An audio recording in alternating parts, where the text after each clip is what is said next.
Hyderabad Indira park వద్ద ఆర్ఆర్ఆర్ భూ నిర్వాసితులు ధర్నా నిర్వహించారు. రీజనల్ రింగ్ రోడ్డు విస్తరణ సందర్భంగా భూ నిర్వాసితులకు న్యాయం చేయాలని డిమాండ్ చేశారు.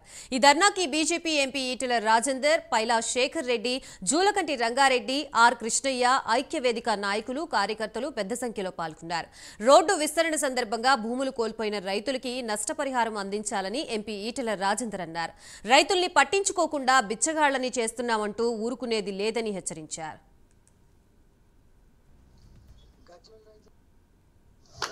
ఇంకా నల్లగొండలకు జర నోరు ఎక్కువ ఉంటుంది, చైతన్యం ఎక్కువ ఉంటుంది, సాహసం ఎక్కువ ఉంటుంది.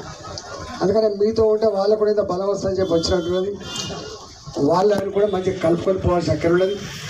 ఇంకా మీకు తెలుస్తుందో నాకు వేరే వాళ్ళు కూడా ఉన్నారు. శ్రీశైలం రోడ్డు వాళ్ళు కూడా ఇక్కడ ఉన్నారు. ఈ మధ్య అక్రమంగా దుర్మార్గంగా 13,000 ఎకరాలు ఫార్మాసిటీ కోసం సేకరిస్తే ఇప్పుడు ఫార్మాసిటీ అక్కర్లేదన్నప్పుడు వాళ్ళ రైతుల భూములు వాళ్ళకి ఇవ్వాలి. అక్కడ అసైన్మెంట్ భూములకు 5 లక్షల రూపాయలు, పట్టా భూములకు 10 లక్షల రూపాయలు ఇచ్చి ఆడ 3 కోట్లు 4 కోట్ల విలువైన భూముల్ని తీసుకున్నారు వాళ్ళు. కానీ దాన్ని వాపసు ఇవ్వకుండా తనట 4వ సిటీ నిర్మాణం చేస్తున్నారట. ఎవడు సొమ్ము ఎవడు దానం చేసినట్టు ఎందుకోసమో ఇలా తెలంగాణ ప్రజలంతా కూడా ఆలోచన చేయాలి. ఈ త్రిపులార్లో భూములు కోల్పోతున్నటువంటి రైతాంగానికి మద్దతుగా రావడం అనేది జరిగింది.